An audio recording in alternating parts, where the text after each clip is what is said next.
Hello, Facebook, and welcome. How are you? Welcome to a new episode of Hot Tea with Holly. I'm here live every Tuesday, and we've got a new broadcasting setup, so bear with me because my technology had a little hiccup today. But welcome. I'm here every Tuesday at 1 o'clock p.m. on the East Coast for a brand new episode, always live, where I am sharing a cup of hot tea with you. Today, I'm having Harney & Sons Hot Cinnamon Spice. As you know, that's one of my top three. It seems like my three most frequent go-to teas lately have been the PG Tips, this one, Hot Cinnamon Spice, and my Sencha, just Japanese Sencha. That's what I've been drinking almost exclusively for the past 2 weeks. And let me comment on that before we dive into today's topic. So I'm very sensitive to caffeine, and in particular, coffee is very problematic for me. And prior to about 2 weeks ago, I was on a coffee bender. I was doing bulletproof coffee every single morning, which is not good for me every single day. And I got to the point where I was really not feeling good. So about 2 weeks ago, I put on my big girl pants and I said to myself, you got to get your bleep together. And I shifted back over to tea and I feel so much better. And the truth is that has been my history. In my 20s, I really abused coffee. And there's absolutely nothing wrong with coffee. I think coffee is a wonderful thing and it absolutely has some very great benefits. But for my body, too much, too frequently, it ain't a good thing.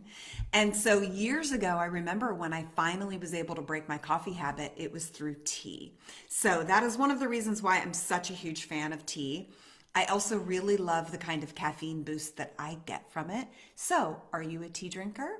Are you having coffee? What are you drinking today? Please dish, please share, because I'm definitely learning about some new amazing teas from you guys. So welcome. If you are here with me live, please say hello. If you're watching in playback, drop a comment below. Let's jump in. Today we are talking about 5 essential nutrition tips for better fat burning. Now, the reason it's specific to nutrition tips is because nutrition, in my experience, is one of the best ways to shift your body's fat burning ability. Now, it can also be done through your workouts. So one big disclaimer to today's conversation is that how you train in your workouts absolutely also impacts your training of your body to burn fat better. Now, I call this being a better butter burner. Teaching your body to burn fat 24/7 is your birthright. The human body really is designed to burn fat as its primary fuel 24/7. But the interesting thing is, because of our modern lifestyle and because of your habits, you might be kicking yourself out of fat burning. So what I have found in the past 30 years of working with people and coaching is that most of my clients and most of the women in my community need some guidance around getting their body back to that sweet spot where you really are burning fat as your primary fuel. Now, in today's culture, we hear a lot about metabolic flexibility. I think there's a lot of truth to that. I think there's a lot of value in it.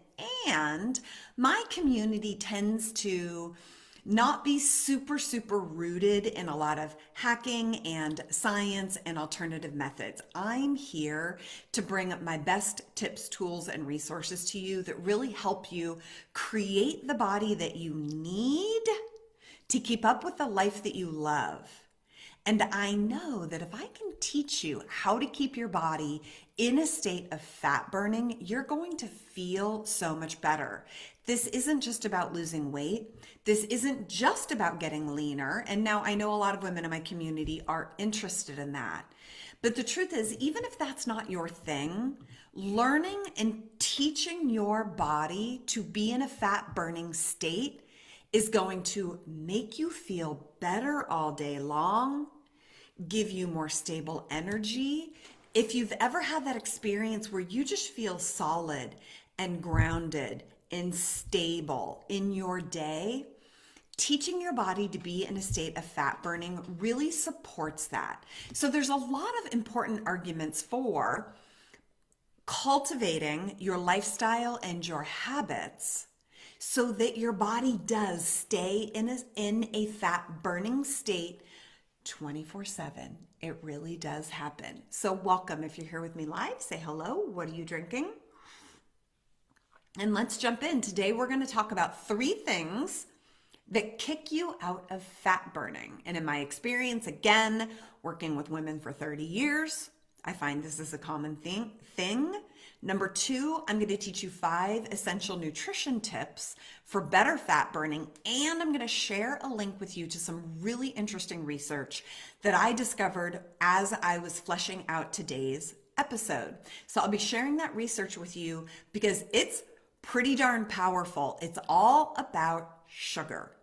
And it's all about what happens inside of your body when you eat sugar. And guess what? The research is pretty clear that sugar's not the devil that a lot of us are making it out to be. So let's jump in because I can't wait to share that research with you. I am going to share a link to this research, and I so encourage you to take a look at it. It's pretty heavy in the science terminology, but once you see that there are 126 studies cited in this research data analysis, it's a pretty compelling article. So let's jump in. How are you? Let me see who is with us today. Hello, everyone. Jessica is here. How are you? Stacy Richter, hello. She's got organic green tea with honey. Stacy, I'm curious, what organic green tea do you drink? Because I always want to know what everybody is drinking, what's out there on the market. Heidi, how are you? Catherine, Cafe Olay. Catherine, I think you're one of the first ever on Hot Tea with Holly to be reporting a Cafe Olay. Delicious. When I lived in New York City, that was one of my absolute favorites. That was a go-to for a couple of years before I went over to the whole milk cappuccino, double espresso, whole milk cappuccino. I was a Cafe Olay girl for sure. Amy, just finished Harney and Sons with soy milk and maple sugar. Delish. Oh my goodness, that sounds amazing. I'm getting all the comments coming in and it's kicking me away from my comments. So bear with me here, guys. So many comments coming in. Hello, Holly Miles. How are you? Hibiscus tea, Patrina, which is one of my favorites. Anita Webb. So good to see you. Christy Hirschberg is having water. Good girl. I am too. I got my water over here as well. I've already had my day's intake of water, so I'm doing good there. Okay, Heidi is having kukicha from Harney and Son. Oh, that was Heidi that's having the kukicha. Hold on. From Harney and Sons with soy milk and maple sugar.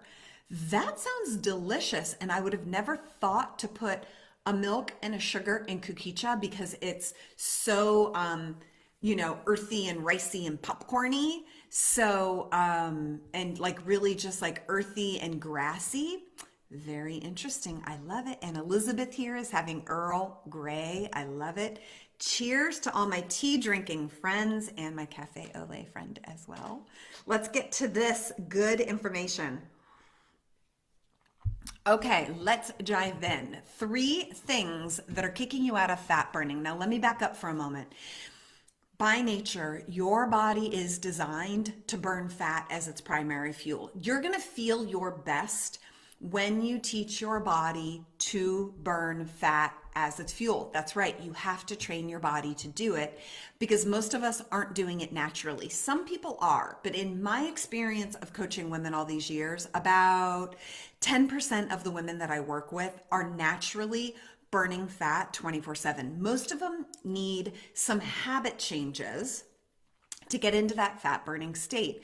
The reason why you want to be in the fat burning state, you feel good. You will naturally get to a leaner place if that's your thing. Your workouts are going to feel better. Your cortisol comes down. Your appetite and your hunger cueing is a little bit more balanced. So burning fat is the way to be. And let me tell you from personal experience, it's a game changer, a major game changer. Now, here's the thing. Your lifestyle habits are the thing that kick you out of fat burning. So if your birthright is to be in fat burning, what kicks you out? Your habits. 3 things that kick you out of fat burning.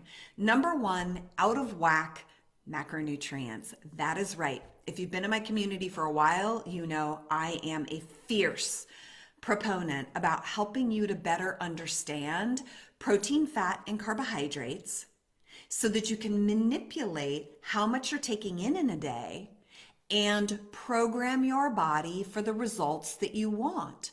If you want better energy during your workouts, manipulate your macronutrients.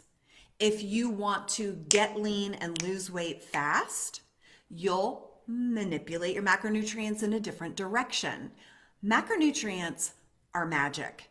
And once you learn how to strategically incorporate certain amounts, you'll know exactly how to adjust them so that you're able to get exactly what you need. I'm live. Argentine red shrimp. Okay. Did you guys hear that? Oh my God.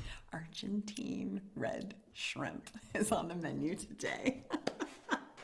Oh my goodness, life in all of its humor, you guys. Okay. So the key is to really become more strategic in how much protein you're eating each day, how many carbohydrates you're eating, and how much fat you're eating. So the first thing that kicks you out of fat burning is not having the right macronutrient distribution. There is a sweet spot. Science supports this, and it's somewhere between 40 and 50% of your daily calories coming from carbohydrates. Now, for some people, it could be higher than 50%, but the vast majority of humans, and I know this from genetic testing, is that the vast majority of humans will have more balanced and stable blood sugar, around 40 to 50% of your daily calories coming from carbohydrates. And yes, the carbohydrates that you're eating do matter. That doesn't mean you can just eat Snickers bars all day long, although the research that I'm going to show you in a minute really does argue for, if you want to have a little maple syrup in your tea, it's not a problem. And I'm going to show you some very compelling evidence in just a moment. The second thing that kicks you out of fat burning is skipping meals and erratic eating in general. So if you go too long without eating, your blood sugar bottoms out. And that's more so true during your waking hours. So during the sleeping hours, you can get away with not eating, obviously. Very few people need to wake up in the middle of the night to eat. But during your waking hours, when you're moving around and you're thinking and you're on the go and you're at work and your brain, which is a glucose hog, is busy thinking, it's critical that you are keeping your blood sugar stable by providing your body with some carbohydrates at regular intervals throughout the day. So the second thing that kicks you out of fat burning and the habit that you want to work on is skipping meals, erratic eating, or just going too long between your meals. Now, how long is too long? It depends on how much of a fat burner you already are. If you're more of a natural fat burner, you can go longer in between meals. If you are primarily a carbohydrate burner, you can't go much longer than about 3 hours without refueling. So it really depends on where you are in that continuum and how long you have been training your body to be a better butter burner. So a lot of women in my community tend to stay with me for a long period of time. And right now I'm inside of one of my ultra exclusive small group coaching programs called the Masters. And the women that are inside of this group with me have all been in my community for a very long time. The first prerequisite to even be able to enter this group is that you must have had worked with me before. So you have to have been inside of one of my programs or worked with me privately or done the glutes project or the comeback or the nutrition project to even be able to apply and get into the masters. So a lot of these women have been working with me for a long time. And what's really cool is we're starting to see what happens to their body when they've been in this conversation for 18 months or longer. So the longer you've been at this game, and the principles that I teach, oh, by the way, they work because they're based on science. I don't profess to be a magic wizard of body transformation, but I will tell you, I know a lot about what works. That doesn't mean other strategies don't work, but my proven methods work. And we're really starting to see that with women that I've had the chance to work with 2, 3, 4 times, 2, 3, 4, 5 years in a row. And it's pretty powerful as you really harness these 5 tips I'm going to give you in just a moment, and you start to cultivate your habits to keep your body in the fat burning state longer. Now, if your goal is to release some extra body fat, achieve a body weight that's lower than what the scale is telling you right now. If your goal is to really get leaner, these tips are absolutely essential, and it's so critical that you are following along with them. And if you're more about performance, you've got a little bit more wiggle room. The third thing that kicks you out of fat burning is definitely going to strike up a conversation today, especially when I show you the research, and that is too much sugar.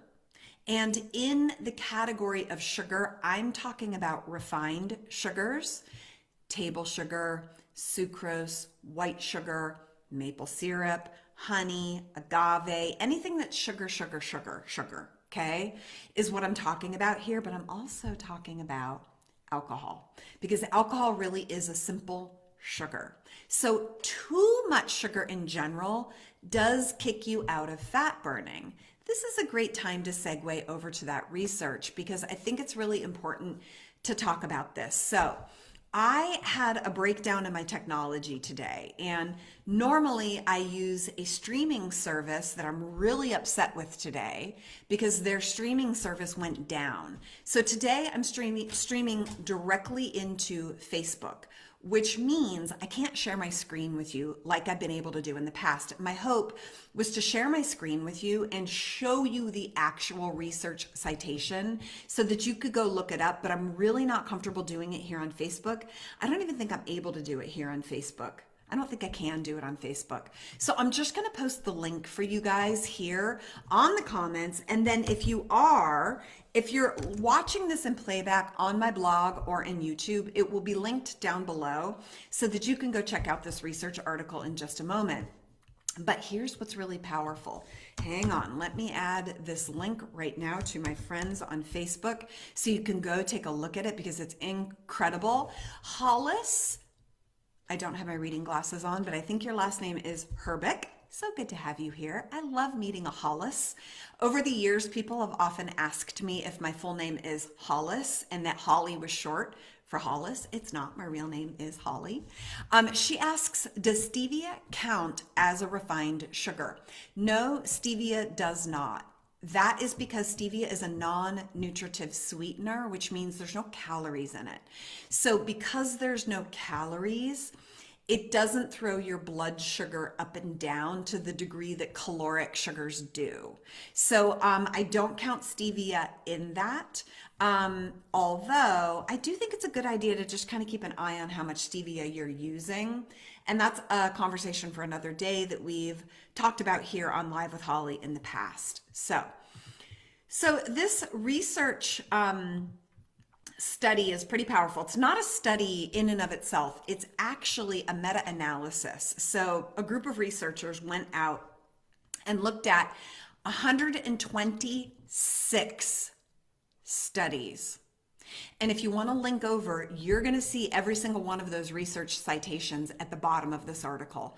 126 studies they reviewed. So this is a peer-reviewed abstract on the impact of sugar in the human body, the role of dietary sugars on fatty liver disease.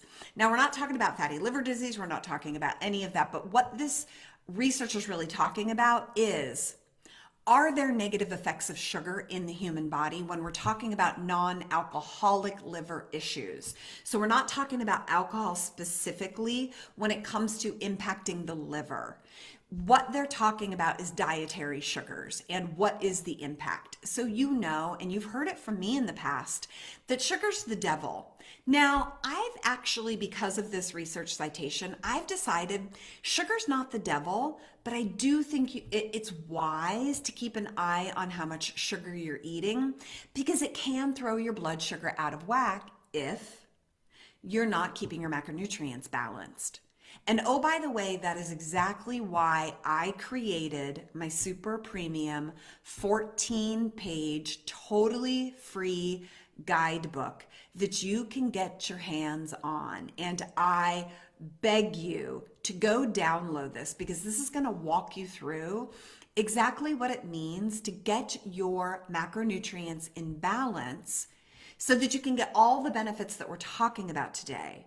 So if you really want to understand how to get your blood sugar stabilized, how to get your body into better fat burning 24/7, and how to balance your macronutrients, come on over to hollyperkins.com/macros, MACROS. Punch in your email address and you're going to get immediate access to a totally free, premium, incredible handbook that is going to walk you through all of this. So the truth is, if you are balancing your macronutrients and you're keeping your blood sugar stable, you can have some sugar. And that is one reason why you often hear me talking about having maple syrup in my black tea, because I know I don't eat much sugar at all in a given day. The maximum amount of added sugars I eat is about a teaspoon of maple syrup. Sometimes I'll have 2 or 3 cups of black tea and I put a half a teaspoon of maple syrup in my black tea. Other than that, I don't eat any sugar at all. It's not in my salad dressings. It's not in bread. On a given week, am I going to eat a Little Debbie cherry pie? Probably, maybe. I'll have some form of a sweet treat. But outside of a sweet treat in my normal day, I don't eat any sugar. And so what you're going to see is that you can have some sugar in your diet. And the research is telling us it's not super problematic. So I really encourage you to go take a look at this research citation because what it's saying in short is this. The research that has told you that sugar is a problem is often using research standards where the subjects, whether it was humans or animals, were given extremely high doses of sugar. So when you've heard those voices and those experts out in the world who say sugar is so bad for you, they are referencing research where the subjects were given a ton of sugar, not a normal amount that most average humans eat in a regular day. Now, if you're drinking 4 liters of soda, sugar soda every day, that can be a problem. But what we're talking about here is normal dietary sugar consumption so that you're not overdoing it. A little here, maybe there's some in your salad dressing, maybe you put a little honey in your tea, maybe you put some maple syrup in your oatmeal, and then maybe you have some alcohol at night. Normal human consumption is showing, the research is showing, there's no evidence that it's actually overtly harmful. So this is one of the reasons why I, as an expert in my industry, am so linked to research, because even I'm learning more and more what the research is telling us. And in the past, I've said, get the sugar out. I will tell you this, you're gonna feel better with no sugar in your diet. You're gonna be healthier with no sugar in your diet. You're going to release body fat faster with no sugar in your diet. That all being said, a little bit of sugar is not problematic. Super powerful research. I hope you take the time to take a look at it, especially if you like to incorporate a little bit of sugar like I do. A half a teaspoon of maple syrup twice a day is 18 calories. A half a teaspoon of maple syrup is 9 calories. Maybe it's 10, okay? 10 calories twice a day, 20 calories coming from sugar in a day is not problematic. And I know when I start to get too much of it, I don't feel well. Let's jump into the 5 essential nutrition tips for better fat burning. I already shared the 3 things that kick you out of fat burning. So now let's talk about the 5 essential nutrition tips for better fat burning. And that's because we can also talk about training in the gym tips for better fat burning, because how you train yourself in your strength training and your cardio does impact becoming a better butter burner. And that's ultimately the game, for me to help you to become better at burning fat 24/7. 5 essential nutrition tips for better fat burning. Number 1, tweak your daily habits and your nutrition to ensure stable blood sugar levels all day long. My free 14-page Macros 101 download guidebook is going to help you to do exactly this. Make sure you get your hands on it. Come on over to hollyperkins.com/macros to download it, because it's going to tell you exactly how to eat to stabilize your blood sugar. But if you want to know right now, it's making sure that you get your macronutrients balanced so that you're getting 40 to 50% of your daily calories coming from carbohydrates. Because then that means the other half of your calories are coming from protein and fat. And you want to make sure that you're getting at least 20% of your daily calories coming from protein, maybe 15% if you're vegan.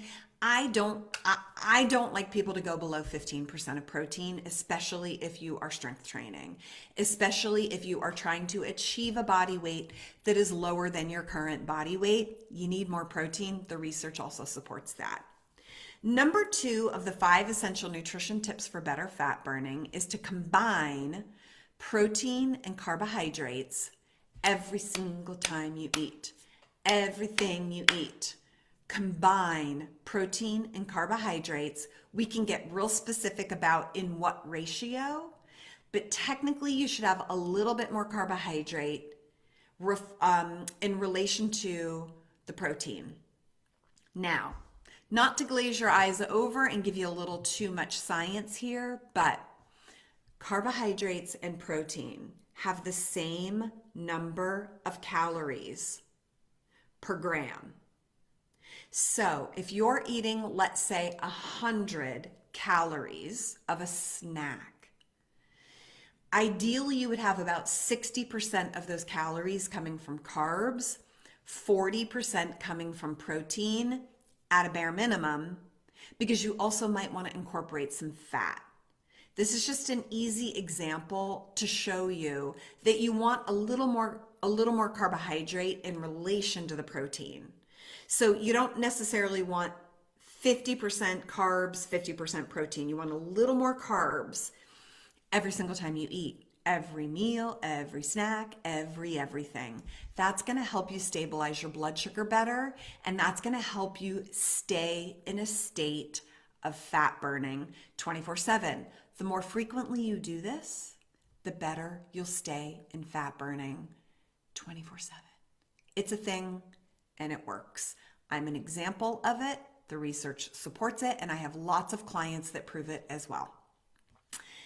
The 3rd tip for eating better to keep your body in a fat burning state is a doozy. It's a big one. Eat before you're hungry. Don't wait until you are starving to eat. You want to eat a meal or a snack when you feel a bit of mild hunger coming in. And really, in my experience, if you're super strategic about your nutrition, you really kind of want to eat before you get hungry. When you get hungry, that means your blood sugar has already dropped to the degree that your brain is sending out a signal that you need to eat. So if you're starving, your body is already into that territory where it's desperate for food. And one of the things that happens there is that your blood sugar tends to bottom out.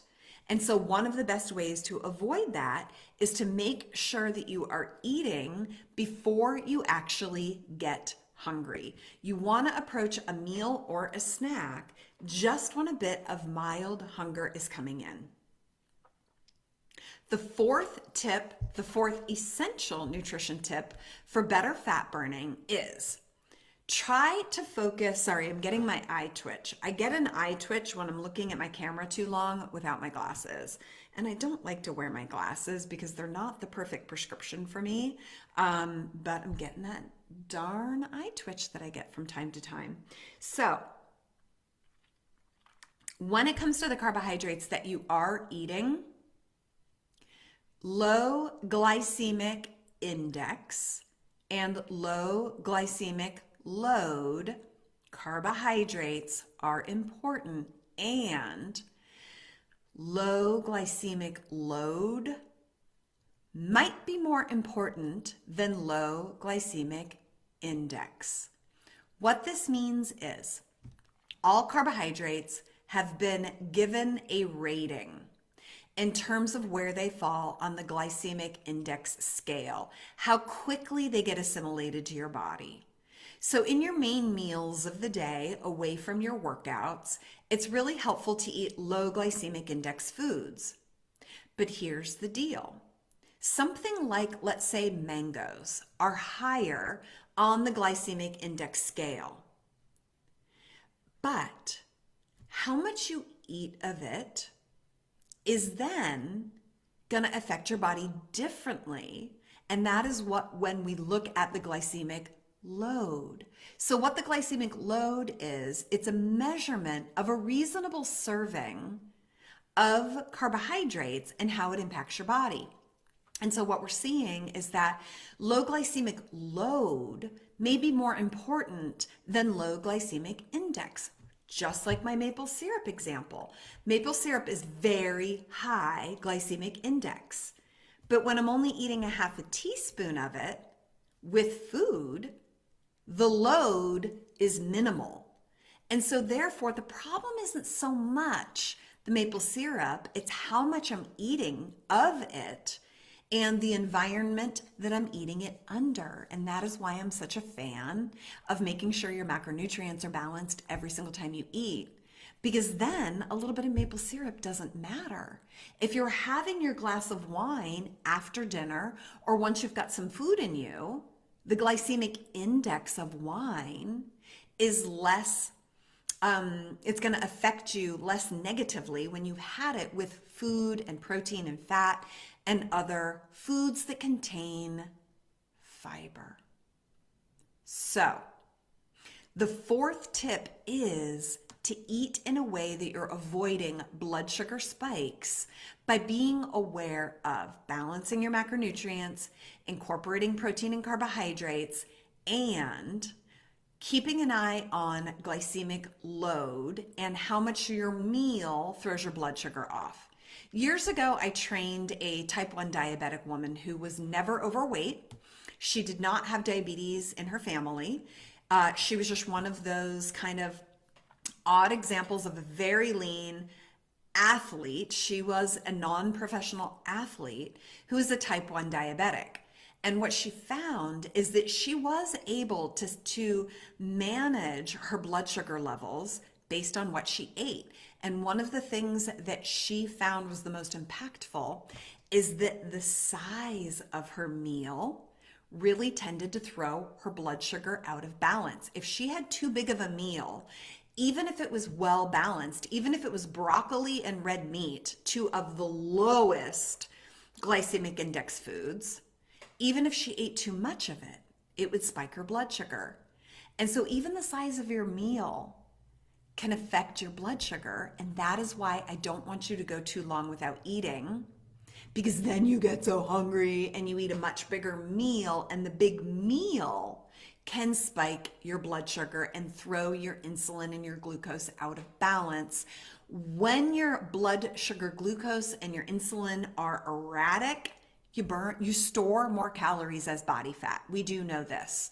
So when blood sugar goes low and insulin comes up and then it brings your blood sugar down and you get a spike of blood sugar, that is putting your body into a fat storing state. Smooth, slow, and steady is the way to go to be a better butter burner 24/7. And the last essential nutrition tip for becoming a better butter burner, becoming a better fat burner, for burning fat 24/7 is to increase your fiber intake when you're eating to slow that blood sugar response, because fiber does slow down how quickly we assimilate food. And that's a great example with fruit. So for example, this is why some fruits might be high on the glycemic index scale, but because of the fiber and because fructose is digested through your liver, you actually digest it more slowly, and that brings the glycemic load down. Fiber brings the glycemic index down of any food. So when you are being conscientious of increasing your fiber intake with the foods that you're eating, that is also going to help to blunt that unstable blood sugar, which stores body fat. It's going to keep you more level so that you can burn more fat as fuel, and that's going to help you manage your body fat levels better if that's your thing. So once again, if this is new, if you're new to my community, if you've stumbled upon me somewhere, whether it's on YouTube or on my blog or on social media, I have maple syrup all over my desk right now because this was leaking and I didn't realize it. It's in my glasses, it's on my AirPods, it's everywhere on my desk right now. So if you have just stumbled upon me and you are newer to my conversation, please visit me at hollyperkins.com/macros. Get your hands on the totally free, gorgeous 14-page download, because it's going to help you do a lot of the things that I've just talked about in today's session. A lot of the things, not everything, but it's going to really help you start eating in a way that you can adjust your lifestyle habits so that you can keep your body in a fat burning state 24/7. Questions and comments? Who is here? I'm coming on over to Facebook to see what you gotta say. Bear with me. Like I said, my streaming service is in big trouble because I have to handle this a bit differently today. Patrina, how are you? Anita Webb is having better tea company, gut feelings tea. Interesting. I need to look this up. Very interesting. Okay, let's see here. Heidi, I use a teaspoon of 100% pure Michigan maple sugar in my tea, which was made from maple syrup.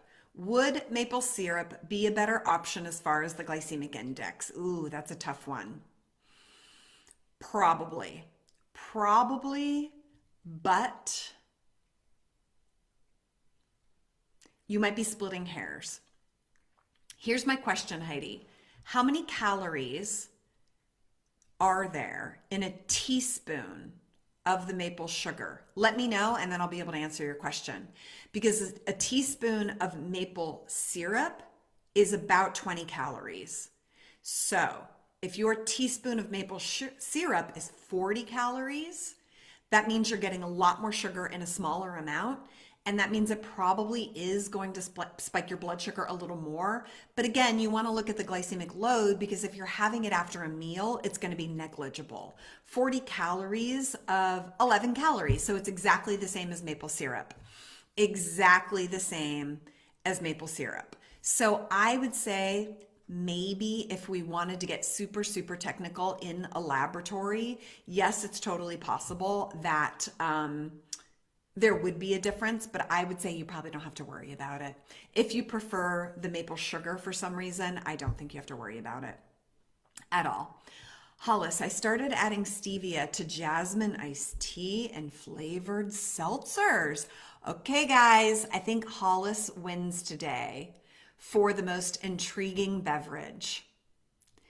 Stevia added to jasmine green tea, iced, and then added to a flavor seltzer.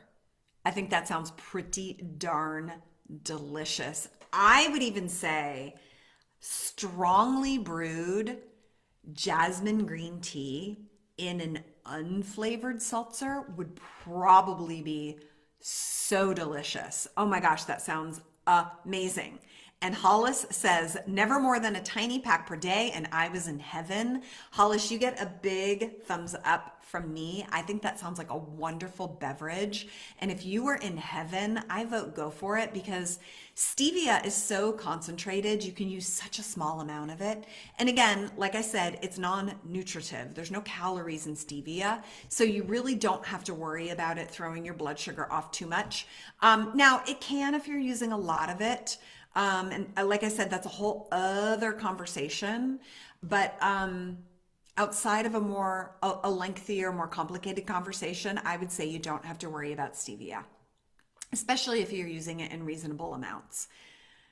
Okay. Oh, I love it. Patrina says, you are prodding me to reread my Macros 101 guidebook.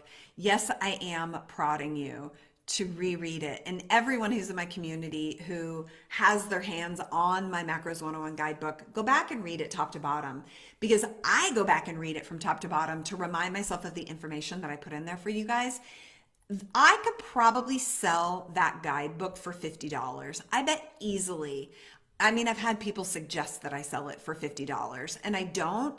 It is a very premium free download that I want to offer the world because it's really important to me to provide you with as much free information as possible.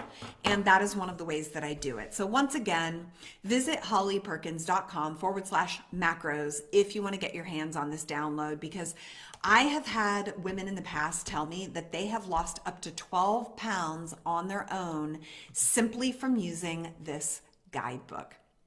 So also, when you get your hands on this guidebook, that is also going to put you on the notification list for when, drum roll, it's not a very good drum roll.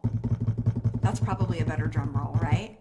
Stay tuned for a brand new 3-part live training series where I am going to help you learn to eat better. So by signing up to receive my Macros 101 guidebook, totally free, you're also going to be on the notification email list for when my upcoming 3-part training series goes live, probably in January. We're starting to plan it now, but it's definitely going to be a big event. You want to be there for it, even if you have been a part of one of my free training series or challenges in the past. This one's going to be brand new. I will be bringing new information, new free resources, and you absolutely want to have that on your radar. You can also just come to hollyperkins.com, enter your email address anywhere on my website, and that's going to put you on my email list, and I will be sure to notify you as well for that 3-part live training series that's going to help you learn to eat better next year, just in time when we all need it. Okay, so Hollis says she orders her jasmine iced tea in bulk from Amazon. So I'm assuming it's loose leaf tea and then you brew it. I'm curious. I'm so curious. Let me know. I'm curious about that. Heidi, thank you for your share. I would share your screen on screen, or share your comment on screen if I could, but I can't because StreamYard let me down today. Heidi says, it is a great guidebook. I've had so many of my friends and family download it. That is awesome. It really is essential. If you're in my community and you find my conversations valuable or helpful, that is absolutely essential to get your hands on. Elizabeth, you are so welcome. I hope to see you soon. And that is it for today, guys. I'm signing off. I hope you have a wonderful day. And if you want to join me live for one of these episodes, you can find me every Tuesday at 1 p.m. on the East Coast over at Holly Perkins Fitness on Facebook. I will see you then. Have a great day.